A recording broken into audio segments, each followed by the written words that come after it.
예전에 저희 교회 부흥 강사로 오셨던 김동원 목사님께서 날마다 기막힌 새벽이라는 유튜브 방송을 하십니다. 그러니까 줄여서 날기새라고 하는데, 제가 지난주에 우연히 그 방송을 보다가 이런 말씀을 하시는 것을 들었어요. 1980년대 말에서 70년대 말에서 80년대 초까지 한국 교회는 정말 급 성장했습니다. 그때 웬만한 교회들은 교인 수가 2배, 3배, 4배 다 증가했었는데, 그랬던 교회들이 어느 시점부터는 정체를 넘어서 교인 수가 점점 감소하는 추세에 접어들게 되었습니다. 저희 교회는 당연히 그렇지는 않았는데, 코로나 상황이 지속되고 있으니까 이제 앞으로 어떻게 될지는 장담하기 힘든 형국이죠. 그러니까 교회가 이처럼 정체를 넘어서 퇴보하게 된 이유가 무엇일까요? 김 목사님은 성공 속에 패망의 인자가 있다라는 유명한 말을 인용합니다. 그동안 한국 교회 성장의 요인은 누가 뭐래도 충성이었습니다. 목회자들의 충성, 또 앞선 성도들의 충성이 성장을 이끈 동력이었습니다. 근데 충성하다 보면 사람들의 인정을 받게 되고 리더가 되고 지도자가 됩니다. 영향력을 갖게 된다는 말입니다. 그런데 자칫하면 지도자는 지배자가 될 수 있어요. 영향력이 지배력으로 변할 수 있다는 의미입니다. 그렇게 되면 하나님이 주인 되시는 교회가 아니고 사람이 주인 되는 교회를 만들게 됩니다. 충성이 되래 패망의 인자가 될 수 있다는 의미입니다. 어떻게들 생각하시나요? 글쎄요, 한국교회 정체 원인을 그거 하나로 특정할 수 있는지는 모르겠지만, 여하튼 사람이 주인 되는 교회가 아니고 하나님이 주인 되시는 교회를 이루어야 된다는 것은 그건 틀림없는 사실입니다. 이론의 여지가 없어요. 오늘 읽은 디모데전서 3장 15절은 이 집은 살아계신 하나님의 교회요 라고 말합니다. 맞아요. 교회는 하나님의 교회지 사람의 교회가 아닙니다. 하나님이 주인이시라는 말입니다. 하나님이 주인 되셔야 그게 교회지, 만약 사람이 주인 된다면 그건 인간 단체지 교회라 할 수는 없겠죠. 자, 그러면 어떻게 하면 하나님의 교회를 이룰 수 있을까요? 오늘 읽은 출애굽기 본문은 성막 제작을 말하고 있는데, 성막에 관해서 그 누구도 부인할 수 없는 사실이 있습니다. 이스라엘에게 성막은 순종을 상징합니다. 출애굽기가 성막의 제작을 2번 말하고 있다는 것을, 똑같은 내용을 반복하고 있다는 사실은 다들 아실 겁니다. 출애굽기는 먼저 성막 제작에 관한 하나님의 참 상세한 명령을 기록한 뒤에 이어서 백성들이 그 명령 그대로 순종했음을 하나하나 확인시키고 있습니다. 예를 들어 출애굽기 26장 1절에서 하나님은 너는 성막을 만들되 가늘게 꼰 배실과 청색, 자색, 홍색 실로 그룹을 정교하게 수놓은 10폭의 휘장을 만들지니 라고 명령하셨어요. 오늘 본문 8절은 백성들이 이 명령 그대로 휘장을 만들었음을 확인시킵니다. 가늘게 꼰 배실과 청색, 자색, 홍색 실로 그룹들을 무늬 놓아 짜서 지은 것이라. 내용이 정확히 일치하죠. 또 26장 2절에서는 매 폭의 길이는 28규빗, 너비는 4규빗으로 각 폭의 장단을 같게 하라 명하셨는데, 본문 9절 보시면 매 폭의 길이는 28규빗, 너비는 4규빗으로 각 폭의 장단을 같이 하여 라고 하면서 명령하신 그대로 순종했음을 역시 확인시킵니다.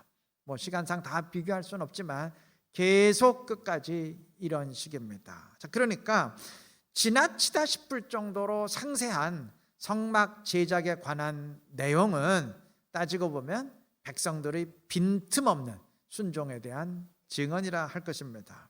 자, 상식적으로 성막이나 성막 기구들의 크기가 몇 센치 더 길면 어떻고 짧으면 어떻겠어요. 그 색깔이 파랑이면 어떻고 노랑이면 어떻고 그거 이렇게 중요하겠습니까? 그런데도 하나님은 모든 것들의 크기와 길이, 재료와 색깔을 일일이 하나하나 지시하십니다. 자기 재량껏 하고 싶은 마음을 억누르고 이해가 되든 안 되든 하나하나 철저히 순종하라는 의미예요. 백성들은 정말 그대로 다 순종했습니다. 아마 이스라엘 백성들은 성막을 볼 때마다 철저한 순종을 떠올리지 않을 수 없었을 겁니다. 우리 역시 그러해야 됩니다. 하나님의 말씀을 그대로 순종해야 됩니다. 이스라엘이 성막을 볼 때 제일 먼저 순종이 떠올랐듯이 우리는 교회를 이룰 때 첫 번째 모토가 우리는 무조건 말씀대로 순종한다. 우리는 이 교회에 들어오는 이상 하나님 말씀 그대로 순종하는 사람들이다. 이 의식을 첫 번째로 지녀야 될 것입니다. 그때 우리가 모인 이 이루는 교회는 하나님이 주인 되시는 하나님의 교회를 이루게 될 줄로 믿습니다. 성막의 기구들은 모두 백성들이 내놓은 금은 보석으로 만들어졌는데 이들은 얼마 전까지 애굽에서 노예 생활하던 사람들이에요. 아니, 노예들에게 무슨 보석이 그렇게 있었겠습니까? 하나도 없죠. 근데 하나님이 조치를 취하셨어요. 하나님은 이스라엘이 출애굽할 때 애굽 사람들로 하여금 자기들의 보석을 다 이스라엘에게 주어서 내보내도록 역사하셨습니다. 앞으로 있을 성막 제작을 위해서 애굽의 보석들을 이스라엘로 옮기신 겁니다. 여러분, 세상에서 보석만큼 귀한 건 없죠.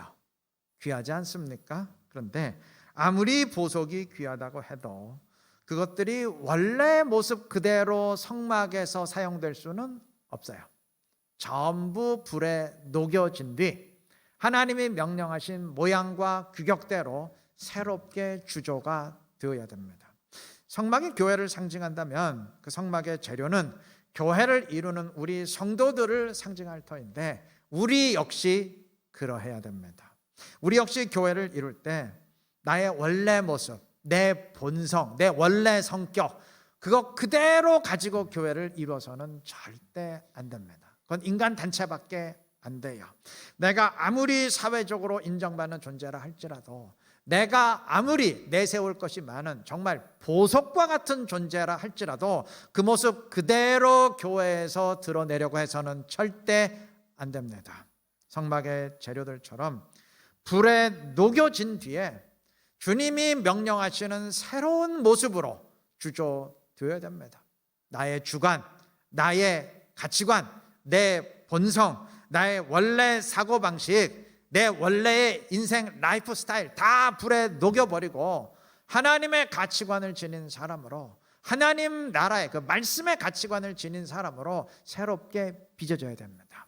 그때 하나님의 교회를 이루게 됩니다. 몇 주 전에 제가 씨 뿌린 자의 비유를 본문으로 설교한 적이 있는데, 자, 길가 돌밭 가시떨기, 이 나쁜 땅들과 좋은 땅의 근본적인 차이가 있죠. 길가 돌밭 가시떨기는 전부 원래 그대로의 땅입니다. 그러니까 자연 그대로의 땅이에요. 반면 좋은 땅은 자연 그대로의 땅이 아니죠. 야, 저 땅은 원래 좋은 땅이야. 저 땅은 그냥 자연 그대로 두었더니 저절로 저렇게 좋은 땅이 됐어. 이건 절대 있을 수 없습니다. 좋은 땅 만들려면 기경해야죠. 갈아엎어야 됩니다. 삽으로 파고 홈이나 곡괭이로 찍고 다 갈아엎어야 됩니다. 내가 좋은 땅 되려면 내 원래 모습, 내 본성, 내 죄의 본능 그거 그대로 둬선 안 돼요. 다 찍고 갈아엎어야 됩니다. 말씀으로 갈아엎고 성령으로 갈아엎고 성령의 불로 다 녹여버리고 새로운 심령으로 새롭게 주조되어야 될 것입니다. 아니, 아예 원래 나는 완전히 죽어버리고 주님이 내 안에 사시는 새로운 사람으로 거듭나야 될 것입니다. 그래야 말씀을 전적으로 순종하는 사람이 되고 하나님을 주인으로 삼은 그리스도인이 되고, 그렇게 되었을 때 그러한 우리가 모인 이 이루는 교회가 하나님을 주인으로 모신 하나님의 교회가 될 것입니다. 이 사실 꼭 기억하시고 늘 나를 성령으로 죽이고 갈아엎으시기를 바랍니다. 내 본성의 모습도 성령의 불로 다 녹여버리시기를 바랍니다. 그래서 2022년 올 한 해 하나님을 사적으로 순종하는 사람의 단체가 아닌 하나님의 교회를 이루고 하나님의 뜻을 함께 이루어갈 수 있는 지혜롭고 신실한 우리 모두가 되시기를 바랍니다. 다음에 또한 교회는 죽은 하나님이 아닌 살아계신 하나님의 교회입니다. 본문 다시 보시면 이 집은 살아계신 하나님의 교회요 라고 분명히 선포했습니다. 하나님은 십계명의 첫 계명으로 나 외 다른 신들 섬기지 말라 오직 하나님만 섬기라 명령하신 뒤 이어서 두 번째 계명으로 우상신을 만들지도 말고 섬기지도 말라 엄히 명령하셨어요. 결국 같은 말이죠. 첫 번째나 두 번째나 여호와만 섬기라는 말이나 다른 우상신들 섬기지 말란 말이나 그 말 아니겠습니까? 자, 그런데 이와 연관해서 우리가 한 가지 좀 언급하고 싶은 사실이 있어요. 출애굽기 32장에 따르면 출애굽 백성들은 모세가 시내산에 올라간 사이에 금송아지 형상을 만들고 그것을 숭배함으로써 하나님의 무서운 진노를 불러 일으켰습니다. 그런데 이들이 금송아지를 숭배한 것과 십계명의 명령은 엄밀히 따지면 맥락이 달라요. 결이 다릅니다. 십계명의 명령은 다른 신을 우상으로 섬기지 말라는 의미입니다. 그러니까 다른 신 섬기지 말라는 거예요. 그래서 하나님은 우상을 금하는 명령을 주시면서 나 여호와는 질투하는 하나님이라 선포하셨습니다. 나만 섬기고 나만 사랑해야지 다른 신들도 사랑하고 외도를 하면 내가 질투하겠다, 그러한 의미예요. 그런데 출애굽기 32장의 금송아지 사건은 전혀 맥락이 달라요. 이들은 절대 다른 신 섬긴 게 아닙니다. 이 사건에서 이스라엘은 외도한 것이 아니었어요. 출애굽기 32장 4절에서 아론은 이렇게 선포합니다. 이스라엘아, 이는, 그러니까 이 금송아지는 너희를 애굽에서 인도하여 낸 신이로다. 그러니까 이 금송아지를 지금 여호와 신으로 지금 부르고 있어요. 이들은 자신들을 애굽 땅에서 인도하여 낸 여호와를 계속 섬겼습니다. 이전과 다른 게 없어요. 단 여호와를 계속 섬기되 그 여호와를 금송아지 형상으로 만들어 섬긴 게 이게 문제였어요. 즉 이들의 문제는 다른 신을 섬긴 게 아니고 여호와 하나님을 섬기되 잘못된 방식으로 섬긴 게 이게 문제였어요. 자, 그러면 이들이 금송아지 만든 것이 왜 문제인가요? 그거야 전능하신 하나님을 뭐 송아지 수준으로 격화시켰으니까 그게 문제죠. 그런가요? 그럼 만약 이들이 하나님의 형상을 인간이 생각할 수 있는 가장 지고한 형상으로 만들어 숭배했다면 그런 건 괜찮은 건가요? 아니죠. 똑같은 문제입니다. 여러분, 사람이 우상을 만드는 이유가 뭔가요? 한마디로 말해서 그 신이 없기 때문입니다. 그 신이 실제로 없으니까 인위적으로라도 있는 것처럼 만들어 놓는 겁니다. 다시 말하면 그 신이 정말 살아 있어서 내가 만나고 직접 그 앞에서 경배할 수 없으니까 뭐 눈에 보이는 형상으로라도 만들어 놓고 내가 이 신을 경배하니까 이 신이 나를 지켜주고 보호해주고 내가 원하는 소원을 들어줄 것이다, 이렇게 대리 만족이라도 얻으려 하는 겁니다. 그게 우상이에요. 만약 그 신이 정말 살아있어서 나를 직접 찾아오시고 말씀하신다면 그 신을 직접 만나고 경배하지, 뭐 때문에 모조품을 만들어 놓고 그걸 신이랍시고 경배하겠습니까? 예를 들면 이런 식이죠. 내가 만약에 어떤 사람을 사랑한다면 그 사람을 직접 만나고 함께 할 일이지 뭐 때문에 그 사람을 만나지 않고 뭐 돌덩어리나 고철덩어리로 그 사람의 형상을 만들어 놓고 야, 이 형상이 그 사람이다 라고 생각하면서 계속 그 돌덩어리한테 사랑합니다 뭐 이렇게 고백하고 그러겠어요? 정신 나간 사람 아니겠습니까? 우상을 섬기는 게 꼭 이와 같아요. 금송아지 만든 이스라엘의 잘못이 바로 이것입니다. 하나님이 분명히 눈 부릅뜨고 살아 계시는데 왜 그들을 직접 찾아오시고 말씀하시고 만나시는 살아계신 하나님을 제쳐놓고 말하지도 못하고 움직이지도 못하고 생각하지도 못하는 그러한 무생물을 신으로 붙들려고 하나요? 아니, 인간보다 못한 그 무생물을 그걸 무슨 신으로 숭배하려고 합니까? 왜 살아계신 하나님을 제쳐놓고 죽은 하나님을 만나고 섬기려고 합니까? 그게 문제죠.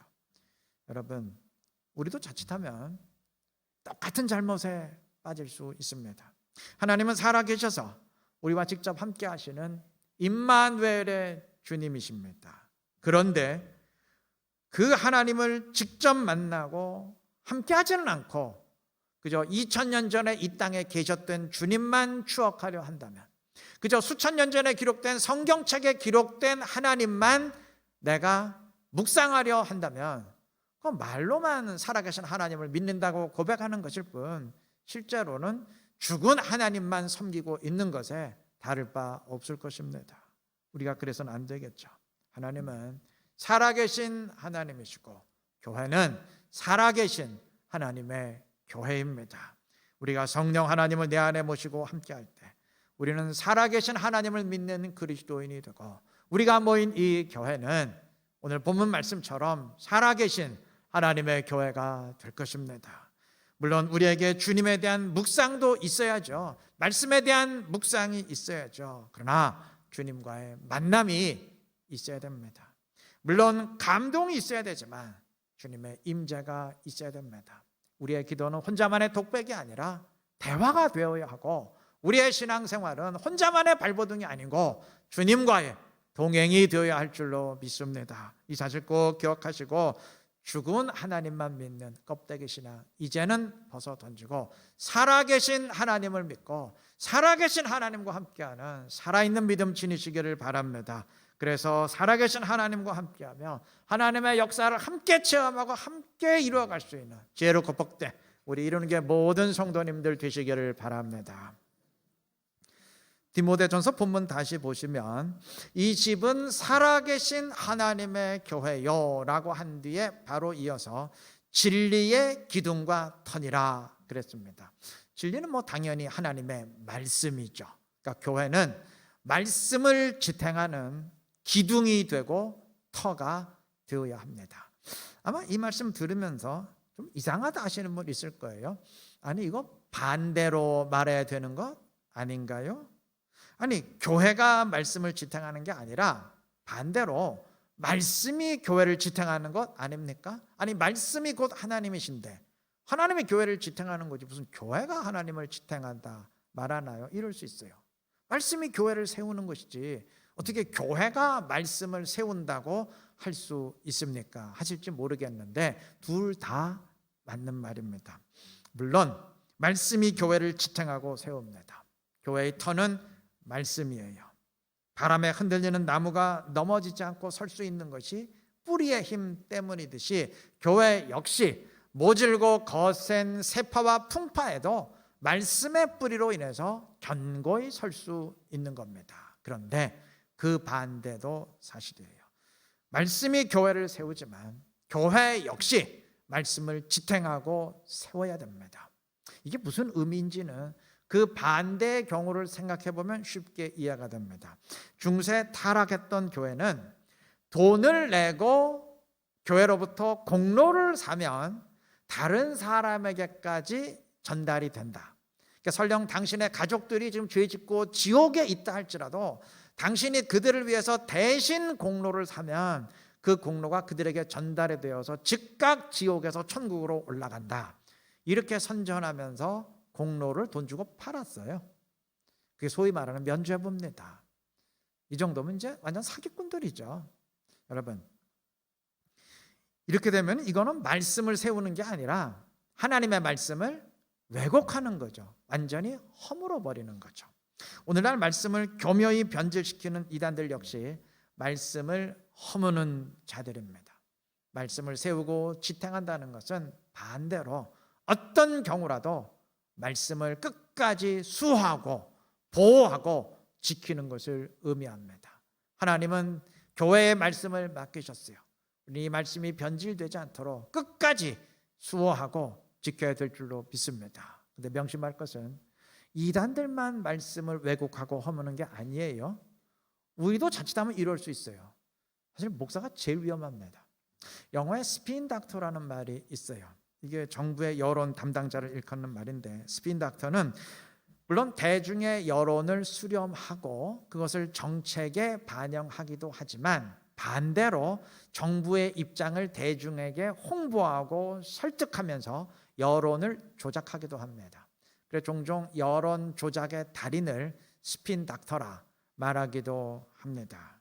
말씀을 선포하는 목회자는 싫든 좋든 교회에서 스핀 닥터가 될 수밖에 없는데 하나님의 말씀으로 여러분들에게 선포하고 하나님의 입장은 이렇습니다 홍보하는 스핀 닥터가 될 수밖에 없는데 자칫하면 여론을 조작할 수 있어요. 이게 하나님이 주인되지 못하고 사람이 주인되는 교회일수록 이럴 가능성이 농후합니다. 목회자가 자신의 개인적 생각이나 개인적인 정치적 이념에 불과한 것을 그거를 설교 대상으로 하고 선포하는데 교인들은 또 그걸 무조건적으로 추정하고 이러면 여론 조작됩니다. 이러면 말씀도 아닌 것이 교리화됩니다. 이렇게 되면 그 교회는 말씀을 세우는 교회가 아니고 완전히 말씀을 파괴하는 폐역 집단이 되겠죠. 그러셔야 되겠어요? 여러분, 말씀을 허무는 것이 아니고 나를 죽이고 나를 허물어야 될 것입니다. 내 생각으로 말씀을 변절시키는 게 아니고 말씀 앞에 나를 쳐서 복종시켜서 말씀에 맞게 나를 변화시켜 가야 될 것입니다. 그게 신앙 아니겠습니까? 자, 그리고 말씀의 진리를 굳게 세운다는 것은 이렇게 말씀을 수호한다는 것만 의미하지 않아요. 이것이 말씀이다, 이것이 말씀의 원리다, 변질되지 않도록 붙드는 것만을 보호하는 것만 의미하지 않아요. 그 말씀 그대로 순종해야 될 것입니다. 상식적으로 생각해도 그렇잖아요. 내가 말씀을 두려워하면서 그 말씀대로 순종할 때 그때 말씀의 권위가 세워지는 것이지, 우리가 말씀을 우습게 여기며 무시한다면 그 어떻게 말씀이 우리를 통해 세워지겠습니까? 그 말씀을 짓밟는 것밖에 더 되겠습니까? 서두에 순종하는 교회가 되어야 한다 강조했었는데 같은 말이죠. 말씀을 순종하는 교회가 말씀을 굳건히 세우는 교회가 될 것입니다. 교회는 싸워도 순종을 위해 싸워야 되고 반론을 펴도 순종을 위해 반론을 해야 됩니다. 예수님이 물을 포도주로 바꾸는 이적을 행하실 때 사실 예수님이 하신 일은 아무것도 없어요. 하인들이 다 했습니다.